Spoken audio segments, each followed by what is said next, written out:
The Papal Basilica of St. Paul outside the walls, commonly known as St. Paul's outside the walls, is one of Rome's four ancient, papal, major basilicas, along with the basilicas of St. John in the Lateran, St. Peter's, and St. Mary Major. The basilica is within Italian territory and not the territory of the Vatican City-State. However, the Holy See fully owns the basilica, and Italy is legally obligated to recognize its full ownership thereof and to concede to it the immunity granted by international law to the headquarters of the diplomatic agents of foreign states. James Michael Harvey was named Archpriest of the Basilica in 2012. History. The basilica was founded by the Roman Emperor Constantine I over the burial place of St. Paul, where it was said that, after the apostle's execution, his followers erected a memorial, called a Cella Memoria. This first edifice was expanded under Valentinian I in the 370s. In 386, Emperor Theodosius I began erecting a much larger and more beautiful basilica with a nave and four aisles with a transept. The work, including the mosaics, was not completed until Leo I's pontificate. In the 5th century it was larger than the old St. Peter's Basilica. The Christian poet Prudentius, who saw it at the time of Emperor Honorius, describes the splendors of the monument in a few expressive lines. As it was dedicated also to Saints Taurinus and Herculanus, martyrs of Ostia in the 3rd century, it was called the Basilica Trium Dominorum. Under Pope St. Gregory the Great, the basilica was extensively modified. The pavement was raised to place the altar directly over St. Paul's tomb. A confession permitted access to the Apostles' sepulchre. In that period there were two monasteries near the basilica, St. Aristus's for men and St. Stephanos for women. Masses were celebrated by a special body of clerics instituted by Pope Simplicius. Over time the monasteries and the basilica's clergy declined. Pope St. Gregory II restored the former and entrusted the monks with the basilica's care. As it lay outside the Aurelian walls, the basilica was damaged in the 9th century during a Saracen raid. Consequently, Pope John VIII fortified the basilica, the monastery, and the dwellings of the peasantry, forming the town of Joannespolis, which existed until 1348, when an earthquake totally destroyed it. In 937, when Saint Otto of Cluny came to Rome, Alberic II of Spoleto, patrician of Rome, entrusted the monastery and basilica to his congregation, and Otto placed Balduino of Monte Cassino in charge.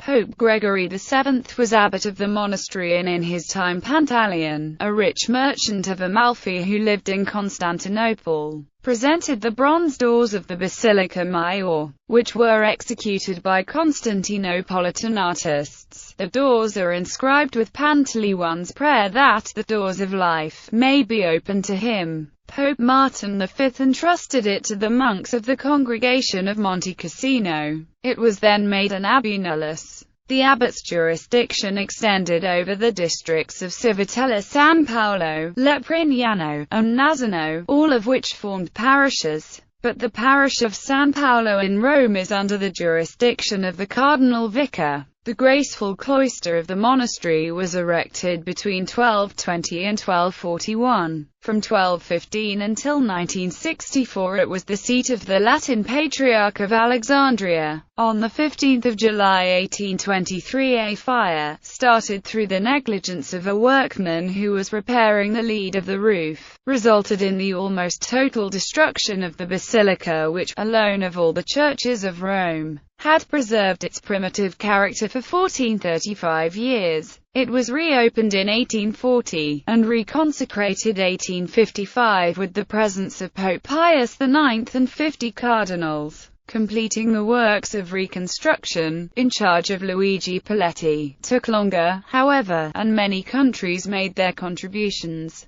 The Viceroy of Egypt sent pillars of alabaster, the Emperor of Russia the precious malachite and lapis lazuli of the tabernacle. The work on the principal facade, looking toward the Tiber, was completed by the Italian government, which declared the church a national monument.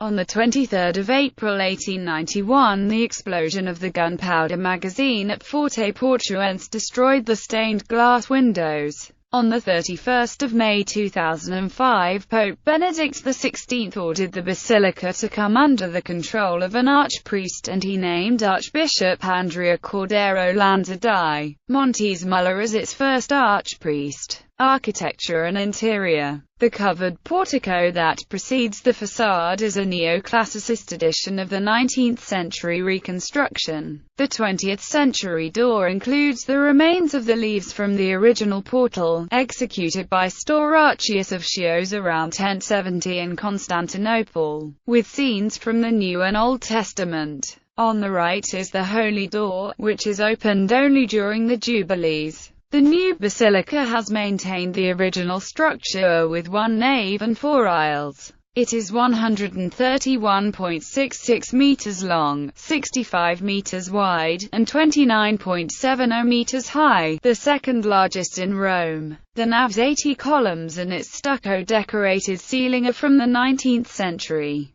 All that remains of the ancient basilica are the interior portion of the apse with the triumphal arch. The mosaics of the apse, work by Pietro Cavallini, were mostly lost in the 1823 fire. Only a few traces were incorporated in the reconstruction. The 5th century mosaics of the triumphal arch are original. An inscription in the lower section attests they were done at the time of Leo I, paid by Galla Placidia. The subject portrays the Apocalypse of John, with the bust of Christ in the middle flanked by the 24 doctors of the Church, surmounted by the flying symbols of the four evangelists. St. Peter and St. Paul are portrayed at the right and left of the arch, the latter pointing downwards. The tabernacle of the Confession of Werner for di Cambio belonged to the 13th century. In the old basilica each pope had his portrait in a frieze extending above the columns, separating the four aisles and naves.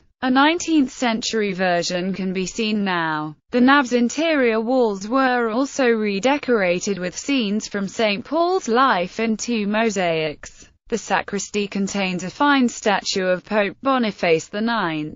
South of the transept is the cloister, considered one of the most beautiful of the Middle Ages. Built by Basiletto in 1205 to 1241, it has double columns of different shapes. Some columns have inlays with golden and colored glass mosaics. The same decoration can be seen on the architrave and the inner frame of the cloister. Also visible are fragments from the destroyed basilica and ancient sarcophagi, one with scenes of the myth of Apollo, the tomb of St. Paul. According to tradition, St. Paul's body was buried 2 miles away from the place of his martyrdom, in the sepulchral area along the Ostiense Way, which was owned by a Christian woman named Lucina. A tropium was erected on it and quickly became a place of veneration. Constantine I erected a basilica on the tropium's site, and the basilica was significantly extended by Theodosius I from 386 into what is now known as St. Paul outside the walls. During the 4th century, Paul's remains, excluding the head, were moved into a sarcophagus. Paul's tomb is below a marble tombstone in the basilica's crypt, at 1.37 meters below the altar. The tombstone bears the Latin inscription Paulo Apostolo Mart. The inscribed portion of the tombstone has 3 holes, 2 square and 1 circular. The circular hole is connected to the tomb by a pipeline, reflecting the Roman custom of pouring perfumes inside the sarcophagus, or to the practice of providing the bones of the dead with libations. The sarcophagus below the tombstone measures 2.55 meters long, 1.25 meters wide and 0.97 meters high. The discovery of the sarcophagus is mentioned in the chronicle of the Benedictine monastery attached to the basilica, in regard to the 19th century rebuilding.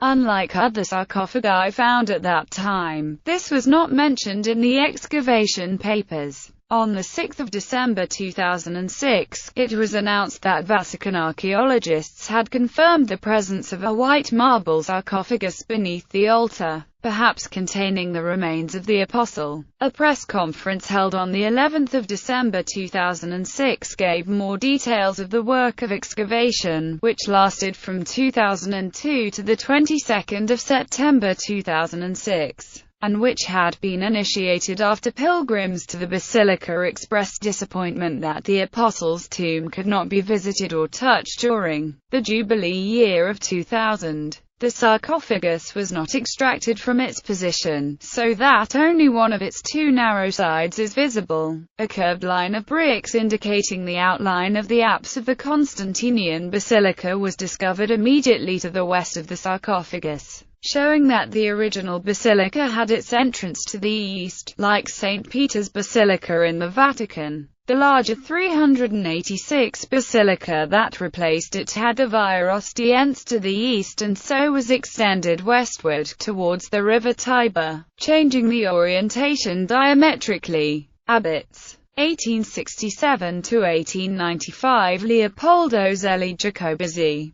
1895 to 1904 Bonifacio Oslander 1904 to 1918 Giovanni del Papa 1918 to 1929 Alfredo Ildefonso Schuster 1929 to 1955 Ildebrand Ivannucci 1955 to 1964 Cesario D'Amato 1964 to 1973 Giovanni Battista Franzoni 1973 to 1980 Position empty 1980 to 1988 Giuseppe Narden 1988 to 1996 Luca Colino 1996 1997 Position empty 1997 to 2005 Paolo Lunedon 2005 Present Headman Power Archpriests Cardinal Andrea Cordero Lanza di Montesmuller Cardinal Francesco Montrisi Cardinal James Michael Harvey Other burials Thibaut of Ostia